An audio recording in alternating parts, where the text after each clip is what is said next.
हज़रत सुल्तान बाहू गुरु हज़रत अब्दुल कादिर। हज़रत सुल्तान बाहू का जन्म सन 1630 के आसपास सैयद मुस्लिम समाज में पिता बायजीद के घर सोरकोट पाकिस्तान में हुआ था। माता का नाम रास्ती था। पिता कुरान शरीफ का विद्वान था। माता रास्ती पर खुदा का नूर बाहू के रूप में उतरा। बाहू शब्द अरबी भाषा का है। बा का अर्थ होता है साथ और हु का अर्थ होता है खुदा, मतलब वो खुदा के साथ है। दूसरा अर्थ खुदा की बख्शिश। बा अक्षर की जगह या करने से उसे हु के साथ जोड़ने से याहू नाम का मंत्र बनता है। ओशो ने कुछ समय सन्यासियों को याहू नाम पुकारने की बात कही थी। सुल्तान बाहू की मातुश्री बहु प्रेमाल थी और धार्मिक वृत्ति की थी। मातुश्री के जीवन की बाहू पर गहरी असर हुई।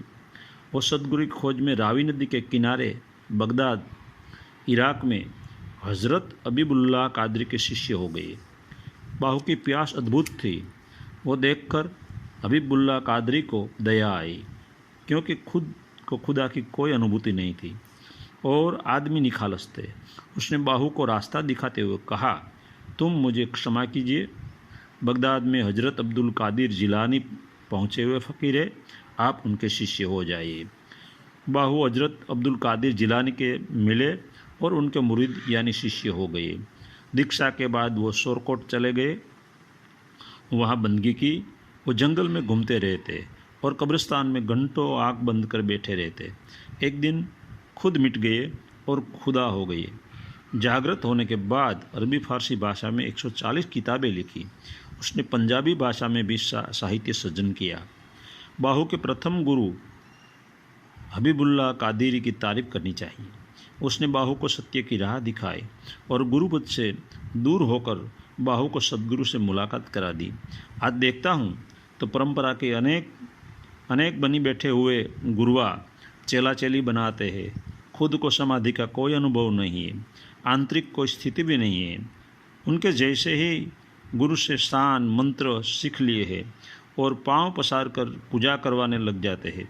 कुछ तो ऐसे गुरुओं को मैंने देखा, वह चेला के घर जाते हैं और मांस मच्छी का भोजन बनाने को कहते हैं। असुरी आहार लेकर फिर ब्रह्मज्ञान करने लगते हैं। वो आजीवन चेला चेलियों का आर्थिक और आध्यात्मिक शोषण करते हैं और ओशो जैसी संतों की निंदा करते हैं। बिना समाधि के उपलब्ध हुए, बिना गुरु बन जाना और चेला चेली बनाना, यह सबसे बड़ा कुदरत का अपराध है। सहजोबाई के शब्द यहाँ मुझे याद आते हैं। गुरु तो जग में बहुतक फिरे, ज्ञान ध्यान शुद्ध नाई, तारी सके नी एक कु ग्रहे बहुत की बाहीं। सन 1691 में 61 साल की आयु भुगतकर किला कहरगा पंजाब में चिनाब नदी के किनारे देह त्याग किया। पीपल के वृक्ष के नीचे बाहू की मजार बनाए गई है। राधा स्वामी सत्संग ब्यास पंजाब के लेखक जे.आर. पुरी ने उनके 200 कलमा प्रकट किए हैं। कलमा का अर्थ होता है अनहद की धुन। मेरी मति अनुसार कलमा का भावार्थ हिंदी में कर बोल देता हूँ। पहले एक फारसी भाषा का कलमा सुनाता हूँ।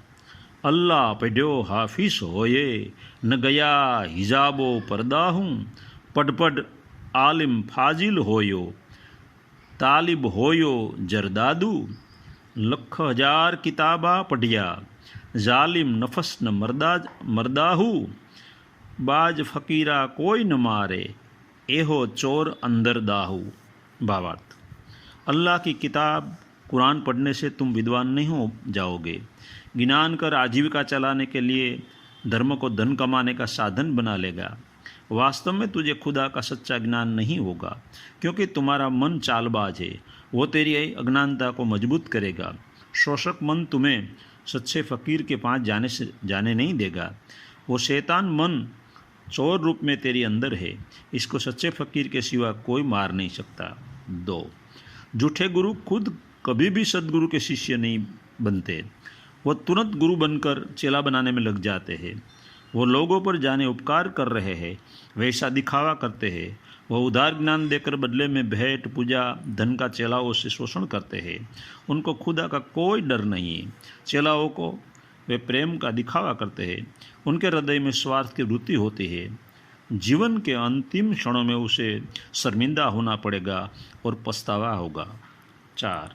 चाहे रोज़ नमाज पढ़े, बांग दे रोज़, खैरात करे, भले पूरी रात जाकर भजन गाए, सत्संग करे, लेकिन मुर्शिद यानी सदगुरु के बिना मालिक के दरबार में प्रवेश नहीं मिलता। खुद की हस्ती मिटाए बिना, जीवित मन के पार गए बिना नमाज, प्रार्थना, भजन करने से कुछ नहीं होगा। 4. सिर्फ माला पहनकर महात्मा होने का दावा करते हैं। मन में लोभ और राजकारण की रमत करते हैं। मन के फेरना बाकी है। दूसरे के पास से धन दौलत लेते समय तुमको मौज आती है, लेकिन जब किसी को देने की बात आती है तब तुम दुखी हो जाते हो। लेने में तुम सुरवीर, देने में तुम कंगार। तेरा हृदय हे महात्मा पत्थर जैसा क्यों हो गया है। 5. लोखंड को गर्म किए बिना उस पर हथौड़े का घाव करने से छुरी या तलवार जैसे औजार नहीं बनते। ऐसे ही सदगुरु के शब्द रूपी हथौड़े लोखंड जैसा हृदय में लगे तब ज्ञान रूपी तलवार बनती है। सदगुरु की चोट सहन करना वो कायर का काम नहीं। सुरा ही सदगुरु की वाणी का रसपान कर सकते हैं। 6. दुनियादारी की इच्छा रखने वाले गुरु कुत्ते की तरह घर घर भटकते रहते हैं। जिस तरह कुत्ता मरे हुए पशु की सूखी हड्डी लेकर सूसते हैं, इस सूखी हड्डी के लिए कुत्ते झगड़ते भी हैं। सूखी हड्डी से कुत्ता का पेट नहीं भरता। वैसे ही पाखंडी गुरुआ, पंडितों, मुला शोषण कर कर थक जाएंगे। उनकी भूख खुदा की सच्ची बंदगी किए बिना आनंद रूपी अमृत का स्वाद नहीं मिलेगा। उनका जीवन निष्फल जाएगा। 7. सच्चे गुरु के मार्गदर्शन के बिना ध्यान का अभ्यास हो नहीं सकता। खुदा के मार्ग पर मनमुखी बनकर चला नहीं जाता। मस्जिद में बैठे हुए मुल्ला, मंदिर में बैठे हुए पुजारी और धर्म के उपदेशक शुभ चिंतक बनकर आसमान के ऊपर की ज्ञान की बातें करते हैं, लेकिन वो सिर्फ उनका अहंकार है।